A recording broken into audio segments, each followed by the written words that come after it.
আমি আজকে chicken soup বানাবো, তার জন্য দরকার আছে আমি 2 লিটার জল নিয়ে নিয়েছি। ঠিক আছে, জলটাকে গরম জল করতে দিয়ে দিয়েছি। এবার আমি কি করবো, চিকেন নেবো। চিকেনটা বোনলেস আলাদা করেছি, হাড্ডি আলাদা করেছি। আমি লেগ পিস ব্যবহার করেছি এখানে। ঠিক আছে, আর গলার যে হাড় থাকে সেগুলোও আমি ব্যবহার করে নিয়েছি। তো এগুলো সব ব্যবহার অবশ্যই করবে। ঠিক আছে, তাহলে হচ্ছে সুন্দর হচ্ছে টেস্টি ভালো হবে। এবার আমি হচ্ছে 5-6টা রসুন নিয়েছি আর 1 টুকরো আদা নিয়েছি। তারপর নিয়েছি পরিমাণ মতো ধনেপাতা নিয়েছি। এবার আমি কী করছি, একটা ছোটো পেঁয়াজ কেটে নিয়েছি। ঠিক আছে, লম্বা লম্বা করে। এবার এইটাকে সেদ্ধ করতে হবে। এবার 1 চামচ মতো আমি লবণ দিয়ে দিয়েছি আর যে চিকেন পাউডার দিয়ে দিয়েছি, যে মার্কেটে কিনতে পাওয়া যায়। অবশ্যই চিকেন পাউডারটা দেবে, নাহলে টেস্ট আসবে না। ঠিক আছে, এবার আমি জলটাকে ভালো করে সেদ্ধ করে দিই। এবার তারপরে হচ্ছে আমি চিকেনটাকে কেটে নেবো। ঠিক আছে, যেহেতু আমার চিকেন স্যুপ বানাবো, তো চিকেনটাকে ছোটো ছোটো করে কেটে নেবো। এবার আমি কী করবো, চিংড়ি মাছটাকে আমি ভালো করে কেটে নেবো। ঠিক আছে, চিংড়ি আর চিকেন স্যুপ দুটোই একসাথে বানাবো আমি। এবার ছোটো ছোটো করে কেটে নিয়েছি। ঠিক আছে, তোমরাও ঠিক এইভাবে কেটে নেবে। তো কাটার আগে বলে রাখি, আমার ভিডিওটা যদি ভালো লাগে থাকে লাইক করবে, সাবস্ক্রাইব করে দেবো। ইউটিউবেতে দেখলে পারে, ফেসবুকেতে দেখলে পারে ফলো করে দেবো।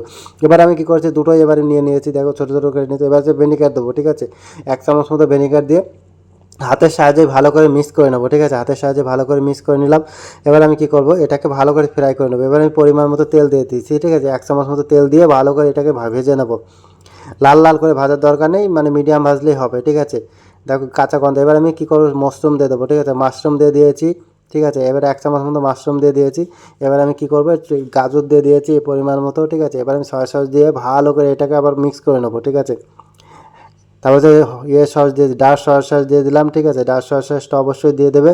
দেওয়ার পরে আমি ভালো করে মিক্স করে নেবো। ঠিক আছে, আর এবার যে চিকেনের যে হাড্ডিগুলো থাকে সব ফেলে দেবো। এবার দেখো আমি কীভাবে ফেলে দিচ্ছি, তোমরা ঠিক এইভাবে ফেলে দেবে।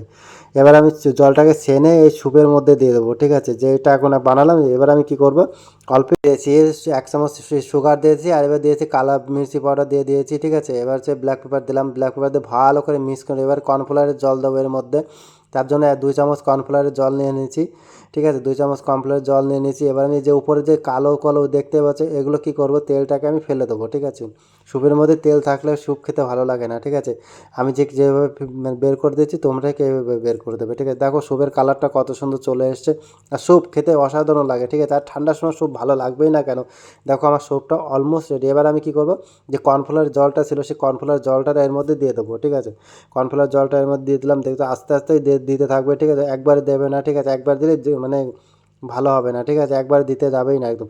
এবার আমি কী করবো, একটা ডিম ফেটে নেবো। ঠিক ডিম ফেটে নেওয়ার পরে ডিমটাকে এর মধ্যে এবার মিক্স করে দেবো। ঠিক আছে, আমার স্যুপ দেখো অলমোস্ট রেডি হওয়ার জন্য রেডি হয়ে গেছে খাওয়ার জন্য। দেখো ওর পরে ওতে কান্দা পাতা দিয়ে দিলাম।